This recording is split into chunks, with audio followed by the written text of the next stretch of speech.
এদিকে এদিকে, এই দুটা কি সবসময় মারামারি করে রে? কিসে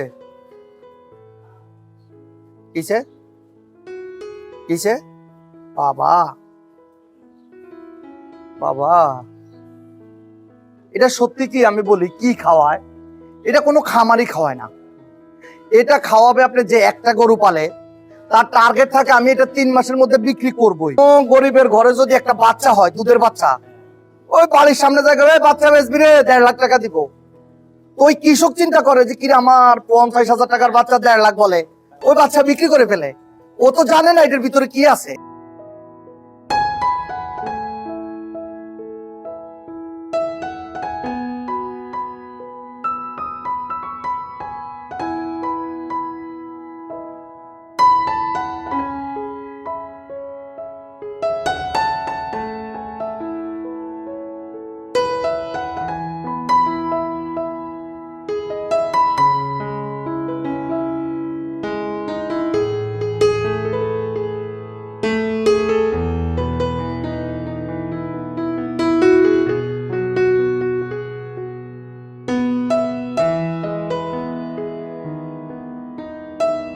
এটাকে আঙ্গুর খাওয়াই, কমলা খাওয়াই, মালটা খাওয়াই, মধু খাওয়াই, আসলে ওই ধরনের কিছু না। এই যে আমার এক গরু দেখেন, এই যে আমাদের এক গরু, আমরা তো এটা মূল্য চাবো 5 লাখ টাকা, 750 কেজি ওজন। প্রান্তিক খামারির কাছে এই গরু থাকলে তারা কত দাম চাবে? এটা মিনিমাম 12 থেকে 15 লাখ টাকা চাবে।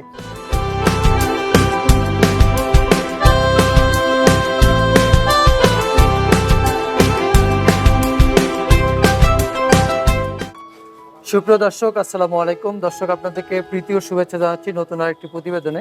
দর্শক, আজ আমরা চলে আসছি ডিজাইন অ্যাগ্রো পার্ক। তো ডিজাইন অ্যাগ্রো পার্কের এই যে বিশাল বিশাল ষাঁড় গরুগুলো মোটা তাজাকরণ করতে কি কি পদ্ধতি অবলম্বন করা হয় আমরা জানবো হাসান ভাইয়ের কাছ থেকে। তো আমরা দেখতে পাচ্ছি যে খুবই সুন্দর সুন্দর আকর্ষণীয় এবং বিশাল আকারের ষাঁড় গরু। তো এই ষাঁড় গরুগুলো লালন পালন সম্পর্কে বিস্তারিত তথ্য আমরা জানার চেষ্টা করব। তো চলুন আমরা কথা বলি হাসান ভাইয়ের সাথে। ভাই, আসসালামু আলাইকুম। ওয়ালাইকুম সালাম। ভালো আছেন? হ্যাঁ ভালো, ইনশাআল্লাহ, আল্লাহর রহমতে, আপনাদের দোয়ায়। জি ভাইয়া, আমরা সবসময় দেখি হাসি খুশি থাকেন, আর সবসময় কি মুখে হাসি লেগেই থাকে? এটাই সিস্টেম, আপনি হাসি খুশি থাকাটাই তো ভালো। এটা আপনার যখন আপনি গম্ভীর হয়ে থাকবেন, মনে কষ্ট নিয়ে বসে থাকবেন, তাহলে তো চলা যায় না। না, এই হাসির পেছনে অন্য কোনো রহস্য আছে কি? না, কোনো রহস্য নাই। রহস্য হলো হাসি খুশি থাকাটাই ভালো। থাকাটাই ভালো। আর হাসি খুশিটাও তো এটা আল্লাহ পাকের একটা নিয়ামত যে আমি সবসময় ভালো থাকি, সুস্থ থাকি। আপনাদের দোয়ায় আল্লাহ সুস্থ রাখছে। আমার 2টা হাত, 2টা পাও, 2টা চোখ আল্লাহ দিছে, এটা সচল আছে। এর থেকে বড় নিয়ামত আর কি? এটা নিয়েও যদি খুশি না থাকি তাহলে আর কি দিয়ে খুশি থাকবো? আচ্ছা, খুব সুন্দর কথা। ভাইয়া, আমরা দেখতে পাচ্ছি যে বিশাল আকারের ষাঁড় গরু। তো এই সংগ্রহগুলো খুব একটা সচরাচর দেখা যায় না, খুব অল্প সীমিত কিছু খামারে রয়েছে। তো এই যে ষাঁড় গরুগুলো মোটা তাজাকরণ করতে আলাদা কোনো প্রসেস অবলম্বন করা হয় কিনা? না, আলাদা কোনো প্রসেস বলতে নাই। দেখেন, আমি সবসময় একটাই কথা বলি যে 3টা জিনিস ঠিক রাখবেন। ষাঁড় গরু মোটা তাজাকরণে 3টা জিনিস দেখবেন। প্রথম হলো জাত নির্বাচন, দ্বিতীয় হলো তাদের থাকার বাসস্থান, তৃতীয় হলো তাদের খাবার দাবার। এই 3টা জিনিস যদি একটু একটু করে খেয়াল রাখেন তাইলে অবশ্যই মোটা তাজা করা সম্ভব। আচ্ছা, জাতের কথা যখন বললেন, আসলে জাত নির্বাচনটা কেন জরুরি? অবশ্যই জাত নির্বাচনটা জরুরি। আপনি যদি ভালো জাত না হয়, ভালো ব্রিড না থাকে, তাহলে তো এটা বড় হবে না। এই যে দেখেন, এই যে আমার এই ষাঁড় মোটামুটি 6 ফিটের কাছাকাছি, 5.5 ফিটের উপরে তার হাইট, 5.5 ফিট হাইট, লম্বা আছে 10 ফিট। তার নাম দিছি আমরা ডাইনোসর, মানে এটা ডাইনোসরের মতোই লম্বা। ডাইনোসর? হ্যাঁ, মানে লম্বা দেখেই ডাইনোসর নাম? ডাইনোসর নাম দেওয়া হয়েছে। আচ্ছা আচ্ছা।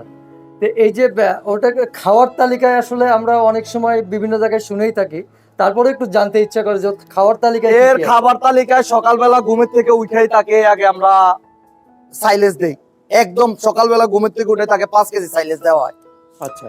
তারপরে ঠিক 9টার সময় একটু আপনার পানি দিয়ে হালকা কিছু দানাদার, যেমন আমরা গম, ভুট্টা, ডাউলের, যত প্রকার ডাউলের ভুসি আছে সবকিছু দিয়ে একটা মিক্স আছে, ওইখান থেকে আমরা 3 কেজি দিই, 3 কেজি দিয়ে পানি খাওয়াই দিই।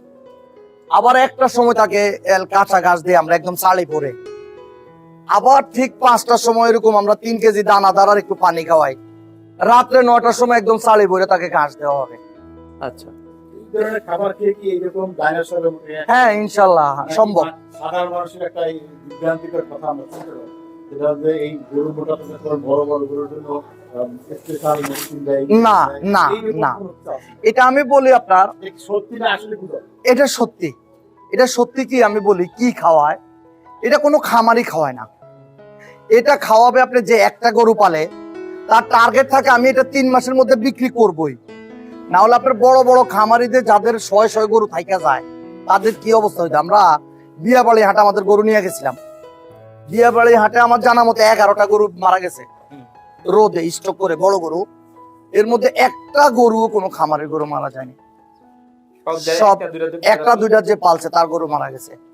সো আমাদের গরু যদি রোদে ওইভাবে ওই সমস্ত আমরা হরমোন জাতীয় কিছু খাওয়াইতাম, অ্যাস্ট্রেট কোনো কিছু ইউজ করতাম, তাইলে এগুলা অবশ্যই ক্ষতি হবে। আর কোনো খামারি টার্গেট থাকে আল্লাহ মাফ করুক, খামারিটা যদি এই বছর বিক্রি না হয় আমার আরেক বছর রাখতে হবে। সো কোনো খামারি ওই ধরনের কোনো পথ অবলম্বন করে না। আমরা যে গরু দেখি এর ওজন সম্পর্কে এর ওজন আছে এখন 1 টনের কাছাকাছি আছে, 1 টনের কাছাকাছি কাছাকাছি আছে। যদি এই যে 1 টনের কাছে যে গরুটা রয়েছে এটা যদি এখন বাজার মূল্য কিরকম হতো? এটার বাজার মূল্য আছে এখন 5.5 থেকে 6 লাখ টাকা। 5.5 থেকে 6 লক্ষ টাকা। হ্যাঁ, এই যে আপনারা যখন এটার মূল্য নিয়ে কথা বলছেন, একজন প্রান্তিক কৃষকের কাছে যদি এই গরু থাকে তো এটার দাম চাবে 15 লাখ। এটা সত্যি। তো সে ক্ষতিগ্রস্ত হবে না কেন? না, আমরা এইরকম এই ব্যাপারে কথা বলছেন, আমরা প্রতি বছর কুরবানির সময় এই ক্ষুদ্র খামারের কথা যখন বলছেন, তারা এরকম 2-1টা গরু পালন করে একটা 15 লাখ। আপনি আপনি আপনি আপনি দয়া করে যদি আমার পিছন দিয়ে আসেন আপনারা, তাহলে আমি গরুগুলো আপনাকে দেখাতে পারি। আরেকটা যেটা আমরা শুনে থাকি সব সময়, যে ক্ষুদ্র খামারিরা কিন্তু বলে থাকে যে বড় খামারিরা হলো বিভিন্ন ধরনের মেডিসিন বা ফিট খাওয়া গরু মোটা। আপনি কি দেখছেন এই গরু আপনারা এখানে যে 3 জন আছেন সবার থেকে উঁচা? হ্যাঁ হ্যাঁ, তো এটা যদি একজন প্রান্তিক খামারি পালে সে কি বলবে যে বাংলাদেশের সেরা সেরা গরু। সবচেয়ে বড় গরু। এটার দাম 18 লাখ। এটাকে আঙ্গুর খাওয়াই, কমলা খাওয়াই, মালটা খাওয়াই, মধু খাওয়াই, আসলে ওই ধরনের কিছু না। এই যে আমার এক গরু দেখেন, এই যে আমাদের এক গরু, আমরা তো এটা মূল্য চাবো 5 লাখ টাকা, 750 কেজি ওজন। আচ্ছা, প্রান্তিক খামারির কাছে এই গরু থাকলে তারা কত দাম চাবে? এটা মিনিমাম 12 থেকে 12 থেকে 15 লাখ টাকা চাবে। এটার পরের গরুটা আপনি দেখেন, আমাদের যেটা ব্রাহ্মা ক্রস, এটা লাইভ ওয়েট আছে এখন 850 কেজি। আমরা তো এগুলা ব্রাহ্মা হিসাবে এটা দাম একটু বেশি, সবাই জানে। 850 কেজি এই ধরনের গরু তো প্রান্তিক খামারিরা বলবে যে 1000 কেজি প্লাস আছে। না, এটা 850 কেজি। এটাই তো আমরা 7 লাখ টাকা 6.5 লাখ টাকা দাম চাচ্ছি। আচ্ছা, এই যে আমাদের আরেক ব্রাহ্মা ক্রস, এই যে 750 কেজি, আমরা এগুলো এরকমের দাম চাই 6.5 লাখ 7 লাখ টাকা। এরকম একটা গরু যদি প্রান্তিক খামারিরা কেউ বানায়, তাদের বলবে যে প্রতিদিন 2000 টাকা। এখন খরচ বেশি, এখন খরচ বেশি, এটা আমাদের মানতে হবে। আমাদের 28 টাকা 30 টাকা 32 টাকা দানাদার, এখন 50 55 60 টাকা। আচ্ছা, আমরা এইরকম আপনাদের কথায় একটা রেস্ট আনি, সেটা হলো হ্যাঁ। প্রতি বছর ঈদের সময় আমরা হাটে দেখি এরকম ক্ষুদ্র খামারিরা চোখের পানি ফেলে বাড়ি ফিরে যায়। এই বিষয়ে আপনি কিছু এই বিষয়ে আমি বলবো, অবশ্যই এই বিষয়ে বলবো। দেখেন আমার এখানে কয়টা গরু আছে? 20টা গরু মাত্র। এই 20টা গরু কি সচরাচর আমি বাজারে নিয়ে কোনোটা বিক্রি করতে পারবো? এই 20টা গরুর কাস্টমার আমার বান্দা, যে আমার এমুক পরিচিত লোক আছে, উনি 4টা নিবে, উনি 2টা নিবে, উনি 6টা নিবে। এই গরুগুলো যেমন আমার অলরেডি 4টা বিক্রি করা। আমার এখানে যে গরুগুলো দেখেন 4টা বিক্রি করা 2023 সালে 23 সালে কোরবানির জন্য এখন বিক্রি হয়ে গেছে। বিক্রি করা, একদম 100% মানে পেমেন্টও দেওয়া। এটা আমার আরো কিছু কাস্টমার আছে, উনি জাস্ট রোজার মধ্যে একদিন আসবে, হাসান আমার 6টা গরু লাগবে বা 8টা গরু লাগবে, 10টা গরু লাগবে। এখান থেকে দেখেন, যারা বড় বড় গরু কিনে 30 লাখ 40 লাখ 20 লাখ টাকার কোরবানি কিনে, ওনারা কখনোই হাটে যায় না। আপনি গাবতলির হাটে আমি দেখছি, আপনারা সবাই অনেক দৌড়াদৌড়ি করছেন, অনেক মানুষের কান্না দেখছি, খুব খারাপ লাগে, আবার অনেক জিদু উঠে। গাবতলি হাটের যে গরুগুলা 2 লাখ 2.5 লাখ 3 লাখ করে বিক্রি করছে 50টা গরু, তার মধ্যে 15 থেকে 20টা গরু আমার দাম বলা 4.5 লাখ 5 লাখ 5.5 লাখ 6 লাখ। তো ওই গরুর দাম চাই তখন 12 লাখ 15 লাখ 18 লাখ।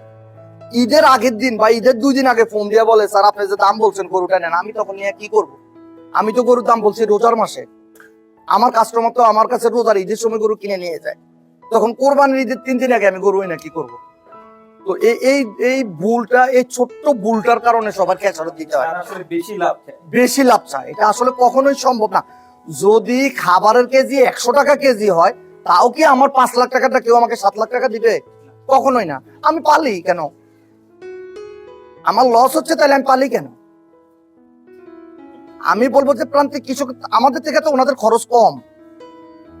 আমার রাখালের বেতন দিতে হয়, এক একজন রাখালের বেতন দিতে হয় মাসে 20,000 টাকা করে।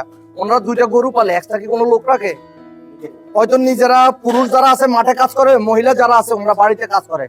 উনি ভাতের মাল খাওয়াচ্ছে, উনি পুকুরে পানি খাওয়াচ্ছে, উনি ঘরের মানে নিজের ক্ষেতের খড় খাওয়াচ্ছে। একটা জিনিস আমি জানতে চাই, আপনি ক্ষুদ্র খামারের কথা বলছেন, আমরা ক্ষুদ্র খামারের কাছে দেখছি ম্যাক্সিমাম খামারি যারা ক্ষুদ্র হাটে আনে অস্ট্রেলিয়ান সার, কিন্তু আপনাদের কাছে যে জাতগুলি আছে এইরকম জাতের ক্ষুদ্র খামারের কাছে তারা লালন পালন করে না, বড় করার চেষ্টা না করে জানে না, এটা আমি বলি আপনাকে।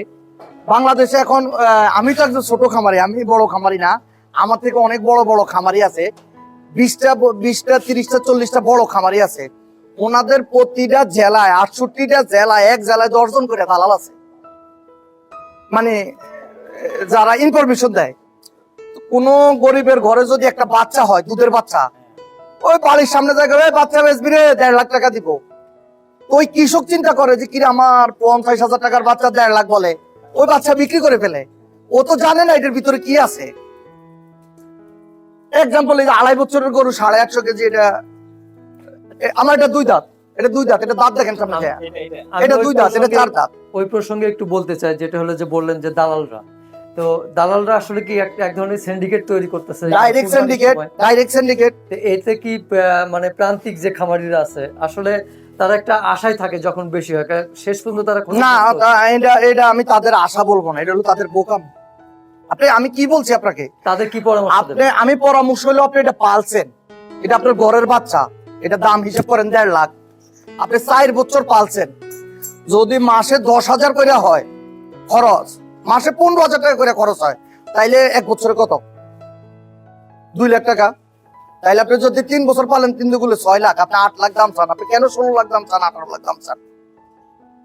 এই জায়গাটাই আসলে তাদের বোঝার ভুল, বেশি লোভের কারণে এটা হচ্ছে। হ্যাঁ, এবছর গাবতলীর হাটে 18 লক্ষ টাকার গরু 3.5 লক্ষ টাকা। আমি তো আপনাকে বলছি যে আপনারা, আমি তো দেখছি গাবতলী, যে গরু 2.5 লাখ 3 লাখ 3.5 লাখ বিক্রি করে গেছে, ওগুলা 4.5 লাখ 5 লাখ করে আমার 20টা গরু দাম বলা আছে তাহলে আমার। যার কারণ আমরা কি করি, আমরা আগে মার্কেট প্লেস আগে তৈরি করি, আগে বিক্রি করি, পরে কিনি। আমার বিক্রির কাস্টমার আগে চিন্তা করতে হবে, পরে গরু পালতে হবে। এটা তো অস্ট্রেলিয়ান ভাই না? এটা আমার ঘরের বাচ্চা। তাহলে ষাঁড় বাচ্চা কি কি মানে কোন কোন জাতের আছে আপনার এখানে? আমাদের এখানে আছে আসলে ফ্রিজিয়ান আছে, শাহিওয়াল আছে, আর ক্রস ব্রাহ্মা আছে। ক্রস ব্রাহ্মা, হ্যাঁ, আচ্ছা। এটা আমাদের ঘরের বাচ্চা। ক্রেতারা কোন গরুটা চাহিদা বেশি? ক্রস এক এক ধরনের ক্রেতার এক এক চাহিদা। কিছু আছে যেমন আমাদের এই এলাকাটা গাজীপুরে সবার ছোট ছোট শাহিওয়াল গরু লাগবে, লাল, ওটা সর্বোচ্চ দাম হলো 2 লাখ। আবার আপনি টঙ্গিতে যাবেন, ওইখানে কিছু বড় গরু লাগবে। আপনি কোনাবাড়ি যাবেন, ওইখানকার চাহিদা এক এক রকম। আপনি উত্তরা যাবেন, উত্তরার চাহিদা এক এক রকম। আপনি গাবতলী যাবেন, ওইটার চাহিদা এক এক রকম। আপনার খামার কোন এলাকায়, আপনি গরু কোন এলাকায় পালতেছেন, আপনার ওই এলাকার চাহিদা কেমন, ওই হিসাব করে আপনাকে গরু পালতে হবে। কি মার্কেট প্লেস আগে তৈরি করে গরু আগে তৈরি করে পরে পালতে হবে অবশ্যই, বড় গরু যদি পালতে হয়। আপনার এখানে শাহিওয়ালও আছে? হ্যাঁ, এই যে আমাদের শাহিওয়াল, চলো মোটামুটি সব ধরনের সব রুচি। এই যে আমাদের 750 কেজির শাহিওয়াল, সবাই ব্রাহ্মণের পিছনে দৌড়ায়, কোন অংশে কম আছে এটা ব্রাহ্মণ থেকে। এত মাত্র 750 কেজি? হ্যাঁ, আমার তো আইডিয়া যে আরো বেশি হবে। ওই এগুলো নদীর ওই পারে থাকলে বা প্রান্তিক খামারিদের কাছে গেলে এগুলো 1100 কেজি। একটা জিনিস ভাই খুব জানতে ইচ্ছা করছে, যে গত 2 বছর আমরা গাবতলী হাটে একটা চিত্র দেখতে পাচ্ছি। সেটা হলো দেখা গেছে কিছু কিছু ক্রেতা আছেন, তারা খামারিদের কাছ থেকে গরু ক্রয় করতেছেন চেকে বা বিভিন্ন মানে এইটাই করতেছে, আলটিমেটলি দেখা যায় সে পরে তারা ভুক্তভোগী হয়ে যায়, টাকাটা পায় না। এইসব ক্রেতাদের উদ্দেশ্যে কি বলবেন, এবং যারা বিক্রেতা তাদেরকে কি মেসেজ? আমি এটা হলো গরু হলো কাঁচামালের লিস্টে পালাই, আমি এটা কাঁচামাল। এটা আজকে যতক্ষণ দাঁড়ানো আছে ততক্ষণ আমার সম্পদ আমার ঘরে আছে। আমি কেন 4 বছর এটা পাইলে আপনার কাছে বাকিতে বিক্রি করব? আমার প্রশ্ন হইলো এটা। অবশ্যই যে আপনার থেকে বাকি নিবে, সে আপনি 3 লাখ টাকাটা তার কাছে 4 লাখ টাকা দিচ্ছে, সে বাকি নিচ্ছে, পরে টাকা দিচ্ছে না, এটাই হিসাব। এবার আমরা দেখছি দিয়াবাড়ি হাটে আমার এক পরিচিত খামারি ভাই, ওনার খামার বগুড়ায়, ওনার কাছ থেকে 6টা গরু নিল 25 লাখ টাকা, 1000 টাকা বায়না দিয়া। আমি শুক্রবার আইসা গরু নিব, আমি এটা হলো সোমবারের ঘটনা, ঈদের আগে। আমি ওনাকে বুধবারে বলছি, ভাই এরা হলো দালাল, এরা সিটার আসবে না, আপনি আপনার গরু বিক্রি করে ফেলেন। ঠিক আর আসে নাই। এরকম আমরা শুনি, যেমন রংপুরে এক প্রান্তিক খামারের গরু আমি 12 লাখ টাকায় নিব, রাখো তুমি, ঈদের 5 দিন আগে টাকা দিচ্ছে না, আসে না, তাদের গরুর দাম কমে গেছে। এগুলো আসলে চিটার। এরা কৃষকও তো আসলে লোভে দেয় গেছে, অন্য কারো কাছে বিক্রি করে না যে আমি না, এটা ভুল, এটা ভুল, এটা ভুল। যদি আমি বলবো যে কেউ আপনার গরুর দাম বলে, আপনার গরুর দাম 3 লাখ, আপনি কমপক্ষে তার কাছ থেকে 1.5 লাখ টাকা রাখবেন। এবার আসো তুমি নাও, আপনি 1000, 2000, 3000, 5000 টাকা কোনো বায়না কেউ রাখবেন না। এটা হলো অবশ্যই আপনার পাশে কেউ আছে যে আপনার ক্ষতি করতে 4 চায়। লাখ টাকার বায়না দেখা যাচ্ছে কি পেমেন্ট করে না, চেক তো এলাউই না। আমার যদি 5 লাখ টাকাটা 30 লাখ টাকা দেয়, তাও চেক এলাও না। আচ্ছা, যাই হোক, চেক মানে ফাঁকি। আমরা অনেক কিছু জানলাম, যেটা হলো শেষ একটা জিনিস জানতে চাই। এই যে ভাই, আপনি বিশাল একজন ব্যবসায়ী, বলতে পারি কিনা? না না, আমি খামারি। আচ্ছা, যাই হোক, আসলে সেই ব্যবসার পাশাপাশি এই সেক্টরে কেন আসলে মনোনিবেশ করলেন? আসলে আমরা তো গরু পালি 2002 সাল থেকে। হ্যাঁ। 2002 সালে যখন আমরা এখানে একটা ছোট দেশি গাভী কিনছি দুধ খাওয়ার জন্য, এইটা যখন দুধ শুকায় গেছে আমরা আরেকটা গাভী কিনছি। তো এরকম কিনতে কিনতে যখন ওই এটার বাচ্চা ছিল, আগেরটা মেয়ে বাচ্চা, পরে আরেকটা কিনছি, ওইটাও মেয়ে বাচ্চা। এগুলো আস্তে আস্তে বড় হয়ে যাওয়া যখন শুরু করছে, 2006 সাল 7 সাল থেকে চিন্তা করছি তাইলে এবার কোরবানির জন্য নিজের দিকে পালি।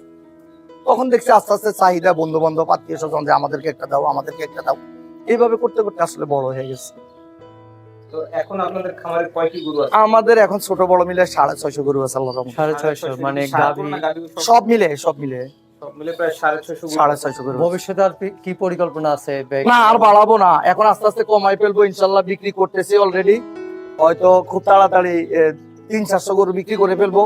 আসলে 30 টাকার খাবার যখন 60 টাকা হয়েছে এখন, আগে যখন 20 টাকা 22 টাকা কেজি খাবার খাওয়াইতাম, 25 টাকা 30 টাকা কেজি দুধ বিক্রি করতাম, তখনও ভালো। ওটা এখন 60 টাকা কেজি দুধ বিক্রি করে 60 টাকা কেজি খাবার খাওয়াই। কিন্তু আমরা যতটুকু কোনো কিছু জানি যে থাকে না। হাসান ভাই হলো থামার মানুষ না, সে কিন্তু আস্তে আস্তে প্রজেক্ট বাড়াচ্ছে। যেমন আর একটা ডিজাইন অ্যাগ্রো পার্ক 3 নামে একটা আসতেছে। আসলে এইটা আসলে ওইটা নিয়ে একটু অন্য পরিকল্পনা। ওইখানে গরু পালবো না, হয়তো এখান থেকে কিছু গরু ওইখানে ট্রান্সফার করবো, আর ওইখানে আমরা ওট আর দুম্বা নিয়ে কাজ করতেছি ইনশাল্লাহ। দুম্বা নিয়ে? হ্যাঁ, আমরা ওইখানে ওট আর দুম্বার খামার করবো। তাহলে মূলত কি খাবারের দাম বেশির কারণে খামার আস্তে আস্তে আমরা ছোট করে ফেলবো। হ্যাঁ। আচ্ছা, যেহেতু এই প্রসঙ্গটা আসলে এই খাবারের দাম বৃদ্ধির কারণে আমরা দেখতে পাচ্ছি যে প্যাকেটজাতকরণ, যে গোস্ট আমরা পাচ্ছি, আসলে এইটা মানুষের দেহের জন্য তো অনেক ক্ষতিকর। অনেক ক্ষতিকর। তো এইটা যদি আমরা এই নিয়ন্ত্রণে না আনি খাবারের দাম, তাহলে তো আস্তে আস্তে আমাদের এগুলা আসলে আমাদের এগুলা দেখার মতো কেউ নাই, কেউ এই সেক্টরে এগুলা নিয়ে কাজ করেও না, সবাই যার যার চিন্তা করে। আমরা আসলে ওই আমাদের গমের আটা খাই আমরা 35 টাকা কেজি, আর ভুসি কিনি 45 টাকা কেজি। আমরা যে ডাউল কিনি 60 টাকা, ওই ডাউলের শুকলার দাম 60 টাকা। আসলে এগুলা দেখার মতো কেউ নাই। যদি সরকারের এখনো সময় আছে এই সেক্টরে নজর না দেয়, তো আস্তে আস্তে এই সেক্টর বন্ধ হয়ে যাবে, কেউই রাখতে পারবে না। আমরা এখন যে দানাদার খাবার, এই দানাদার খাওয়ায় তখন আমাদের ওই মাংসের কস্টিং করে যায় 1000 টাকা কেজি। তো ঠিক আছে ভাই, অসংখ্য ধন্যবাদ আপনাকে সময় দেওয়ার জন্য। ধন্যবাদ আপনাদেরকে আমাদের খামার ভিজিট করার জন্য। আসসালামু আলাইকুম।